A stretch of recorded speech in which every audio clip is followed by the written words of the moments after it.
let me just tell you about me. I'm gonna let you finish, but I want to answer this. I'm not talking about how you feel. I'm talking about how I feel. I am very excited about this video because there's a lot going on right now. From DEIs to Elon Musk having too much government overreach to the Middle East, a lot of meltdowns are happening and a lot of conversations. From CNN to MSNBC, we will be covering all of the most recent meltdowns. But before we start this video, as you know, please like this video. It's the #1 way you can help this channel out and other people get to see the meltdowns as well. So sit back, relax, and enjoy. A law degree, a master's, and 2 bachelors. Probably more education than all y'all added up together at this table, Fine by right? me. And I have always been the least paid person on payroll at every institution I have worked in. And it's not Even in the White House? Even in the White House. Well, whose fault is that? Now, something I will never do on this channel is disqualify a personal experience, especially coming from a news anchor like her, who's actually highly respected and has a lot of education. However, Scott Jennings gives a very good response to this particular situation. I actually think we share a lot of similarities in our journey, but I think you made it, and you are the most respected voice often at every room or every table you're in, not because of anything other than your talent and your work ethic. And that's all anybody ever is asking for, is for people with talent and work ethic to make it.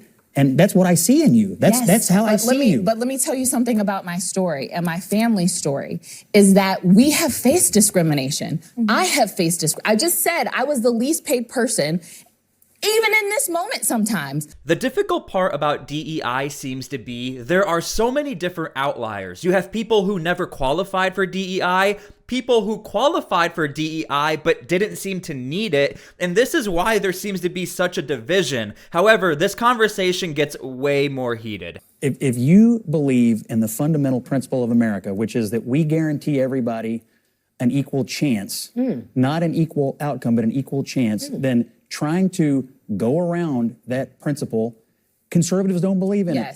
And most people who believe in America don't believe in it. The concept of not hiring the best person for the job in government or anywhere else has been repeatedly rejected by the American people, the Supreme Court, and everything else. Now, this argument gets even more heated, so make sure you stay tuned. But one thing I do want to point out is that it is shocking how many companies and institutions outside of the federal government did get rid of their DEI policies. I think that is something to think about. Did these companies even want it, or were they doing it due to social pressure? Yes or no? Look at the appointees. Do you believe DEI had anything to do with those appointees? Do you believe they were qualified? Do you think they would protect and defend the Constitution that represents all of the people of the United States of America? I think Marco Rubio will have literally no idea how the government works, is what I actually do. I do. The same opportunities. It was the same thing with affirmative action. Went to UCLA, they got rid of affirmative action. Everyone said you got in because of affirmative action. When I graduated, affirmative action didn't take my test.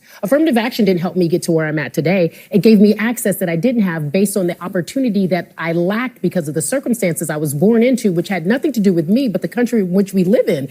So the reality is— Have you seen the test scores of UCLA Medical, by the way? My point being— Let me know what you guys think about this entire situation. Is DEI being used too much within the conservative party as an excuse for things, or do you think there are some legitimate concerns for people who either rely on DEI or still want DEI to be implemented within the United States? Let me know down below. Calling for the people of Gaza, who he numbered at 1.8 million, to be relocated out of the Gaza Strip. Regardless of you think they both want peace? Yes, Palestinian people want peace. Do they? Yes. Okay. Yeah. Now, super quick, I need to give you context. As I make this video, we officially have confirmation from Donald Trump on social media. He is willing to put boots on the ground in Gaza. And there is a lot of division right now amongst conservatives as well. Some people really support Donald Trump with handling the Gaza situation, and a lot of people don't. They're kind of We had one on the panel. They're kind of running a state. No, one thing nobody's talking about. The point of what I'm trying to say is that no matter what the political structure is, you're never going to get rid of the rights of the Palestinian people to have dignity and agency and some control over their lives and some control over their government, whatever you want to call it.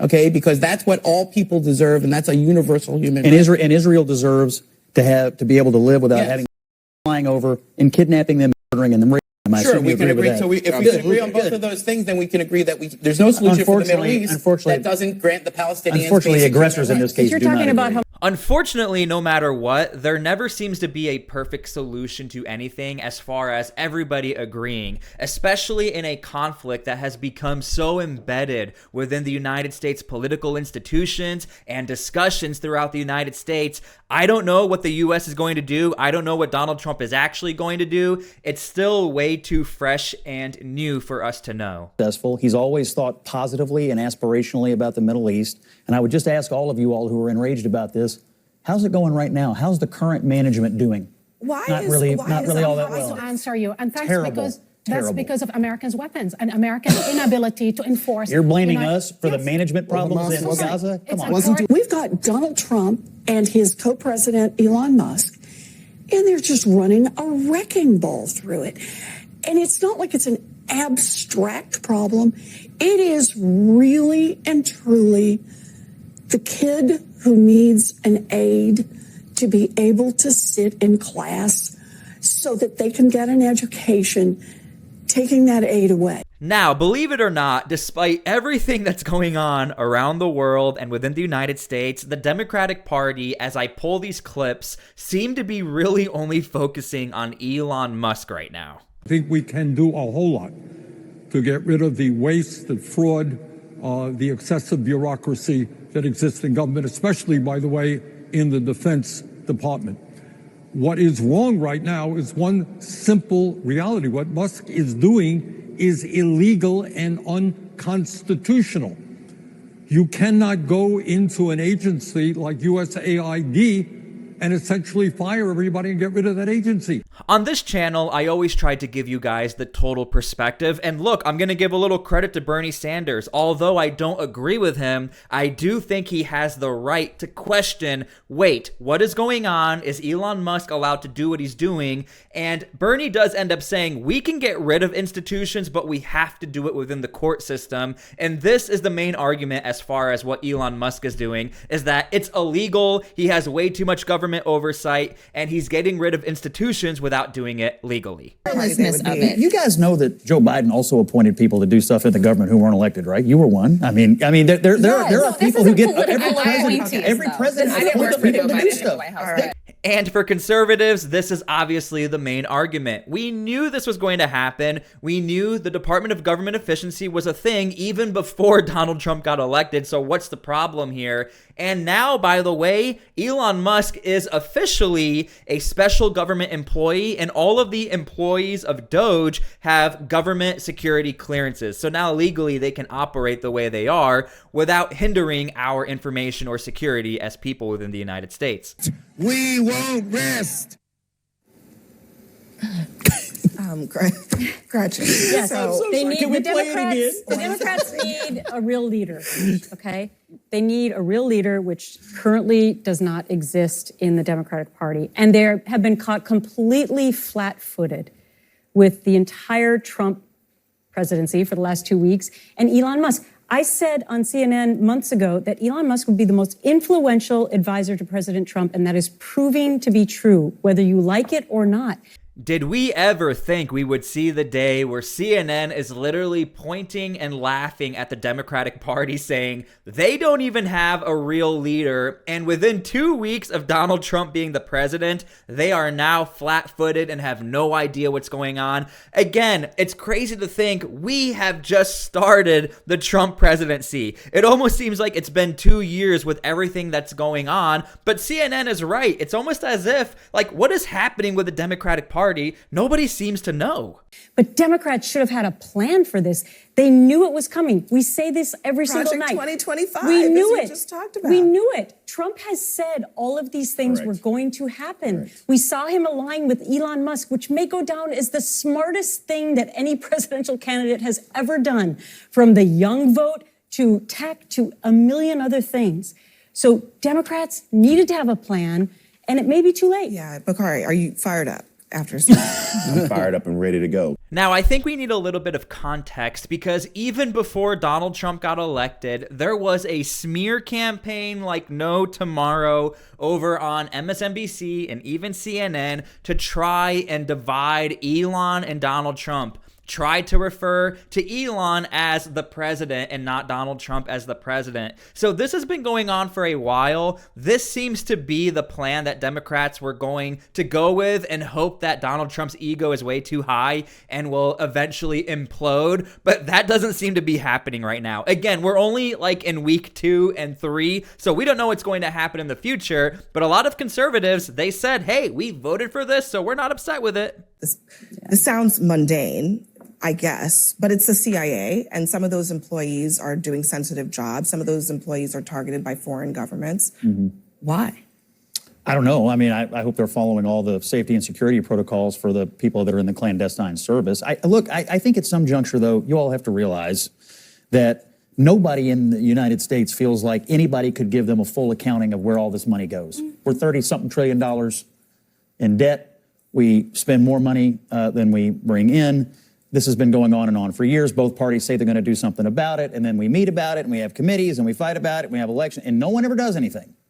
And then Trump shows up and unleashes Elon Musk on the federal government. And finally, people are like, well, maybe if we break a few eggs, we might turn up a few omelets here. And I just think the politics of this are going to give them a lot of leash in Washington, because they're going to end up turning over things that everyone's going to agree, oh yeah, that was really stupid. And look, let's be honest with ourselves. A lot of the things that are being uncovered, it's like, oof, like, why does NASA have a $500,000 Politico subscription? Why did a Christian magazine get over $1 million from the government as well? There's a lot of issues here on all sides, so I'm not only going to poke fun at the Democrats. Conservatives are also like, hold on, why are some of our guys receiving money as well? And this is all new and fresh to the United States. We've never had like a third-party auditor go after the audits. It's pretty wild. Again, let me know how you guys feel about Doge, because I think a majority of people really agree with it, and the outliers are the loudest.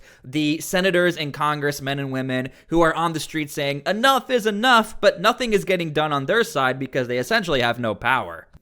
Not illegal. You don't like the politics of it. I'll give you the other side. This is radical transparency on these USAID grants and other parts of the government that typically operate in an opaque fashion. And plenty of law degrees here. I'll give you the political view. The American people elected Donald Trump because they thought he was going to be a sledgehammer against this government and against the out-of-control bureaucracy, and Elon Musk is the instrument of the destruction.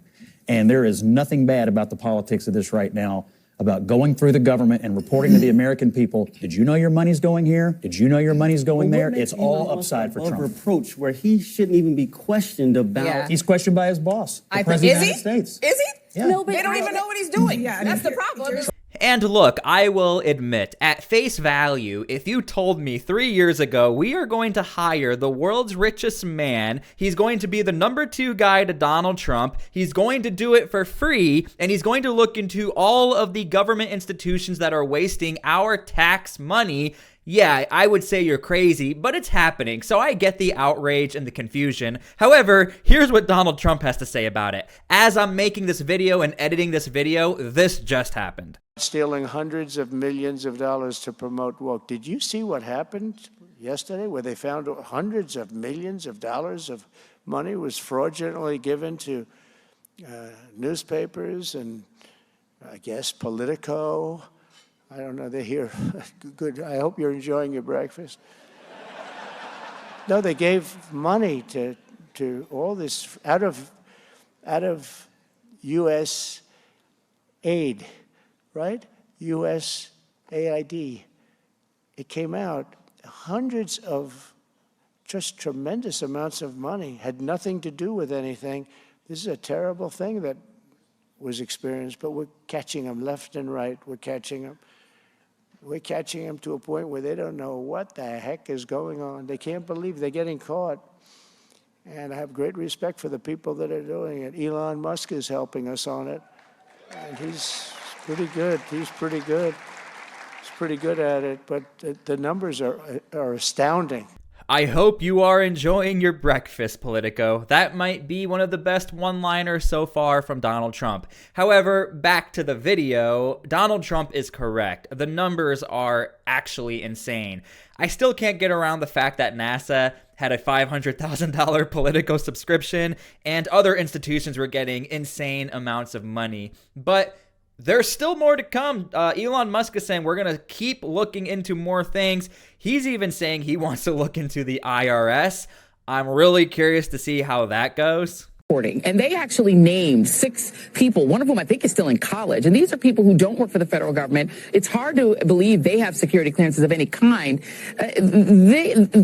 Elon Musk has essentially banned people from Twitter, literally blocked their accounts and deleted their accounts for renaming those people, right? For naming those, identifying those people. This was journalism that happened that apparently they're not allowed to do that, right? And those people work for him. It's not a crime to do journalism and name those people if those people are gaining access to USAID and other places. Can you talk about what else is in that Wired story? And I don't know if you have this reporting as well, but that Elon Musk is making decisions about what he wants to get rid of based on not research, but maybe what he's actually getting on Twitter, like content that he's getting? Okay, I cannot stand MSNBC, but I will give them credit. You are allowed to question what is going on because we've never seen this before. So as an American, we would like to know who's looking into all of our documents and information. Clarifying point number 1, it has been confirmed by Reuters that all of the Department of Government Efficiency employees, they do have security clearances. And by the way, you can be like 17 or 18 years old who just joined the US military and get one as well. It's not that big of a deal. Number 2, as far as Elon Musk simply getting information on Twitter or X and then looking into it, what she's referring to is it's true. Whenever the Department of Government Efficiency gets a tip, they seem to talk about it a lot on X. This is because Elon owns X and there's a lot of information going throughout the platform. It's the #1 news platform in the world. So I can see why from the outside in, it does look like, hey, somebody tagged Elon Musk, now he's going to look into it. It definitely can look like that, but I don't have any other evidence beyond that as to how the Department of Government Efficiency is picking and choosing what they want to go after. But if you are still watching this video, I really, really appreciate it. Thank you guys for everything. There is so much information happening right now. I had over 30 minutes of video and I couldn't play all of it for you guys, so I appreciate you guys being here. Thank you for everything, and we'll see you guys later.